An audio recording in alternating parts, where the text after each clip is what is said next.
اعوذ باللہ من الشیطان الرجیم بسم اللہ الرحمن الرحیم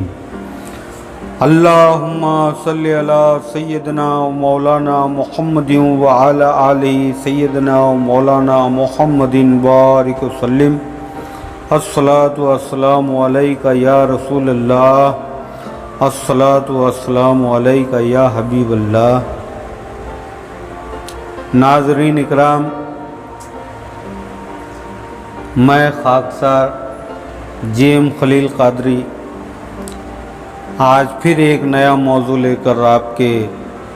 خدمت میں حاضر ہوا ہوں، جس موضوع کا نام ہے خلافت آدم کی حقیقت۔ در حقیقت آدم صفی اللہ مسجود ملائکہ ہے، حضرت انسان سراپا آئین رحمان ہے۔ اللہ تبارک و تعالی قرآن کریم میں 23ویں پارے 14ویں رکوع میں فرماتا ہے، انی خالقم بشرم من طین فاذا سویتہ ونفخت فیہ من روحی فقعوا لہ ساجدین۔ خالق کائنات نے حضرت انسان یعنی پتلہ آدم کا اظہار کیا تو ملائکہ کو حکم ہوا کہ میں مٹی سے انسان بنانا چاہتا ہوں، اور جب اسے ٹھیک یعنی اچھی صورت میں بنا کر نفخت فیہ من روحی یعنی میں اپنی روح جب اس مٹی کے پتلے میں ڈال دوں تو تم فوراً ہی اسے سجدہ کرنا۔ در حقیقت بظاہر وہ مٹی کا پتلا ہے، اس مٹی کے پتلے میں جلوہ افروز ہوں۔ فرشتوں نے اللہ کا حکم پا کر پتلے آدم کو سجدہ کیا۔ خیال رہے کہ یہ سجدہ مٹی، آگ، ہوا، پانی کو اس لیے تھا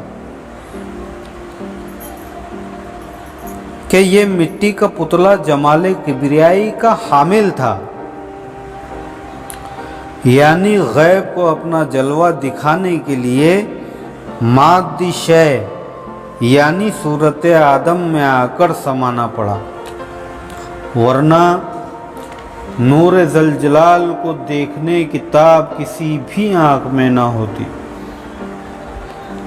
حاصل کلام یہ کہ اللہ شکل و صورت سے پاک ہے، اس لیے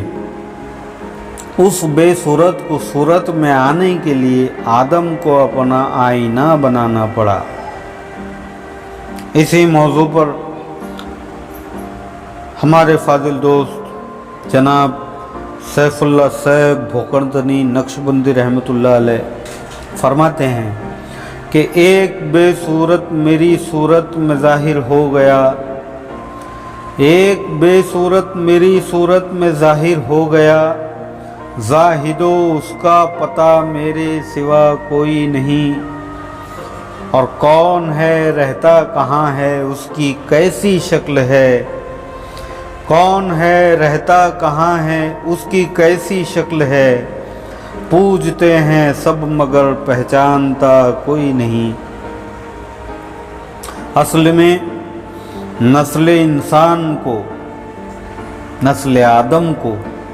اس بات کا عرفان ہونا چاہیے کہ ہم کیا ہیں، ہم کون ہیں، ہماری ابتدا کیا ہے، ہماری انتہا کیا ہے، کیونکہ اللہ نے دنیا خالص اپنی پہچان کے لیے بنائی، ورنہ عبادت کے لیے اللہ تبارک و تعالیٰ کے پاس حور و غلمہ کم نہ تھے۔ نسل آدم کے لیے لازم ہے کہ حق آشنا فقیر کامل کی صحبت اختیار کر کے اپنے دم کی خبر لے، اور دم کے پردے میں ہم دم کو جان لے۔ خاکسار کے 4 شعر اسی موضوع پر ملاحظہ فرمائیں کہ خدا تھا میں خودی کے عشق نے بندہ بنا ڈالا، خدا تھا میں خودی کے عشق نے بندہ بنا ڈالا،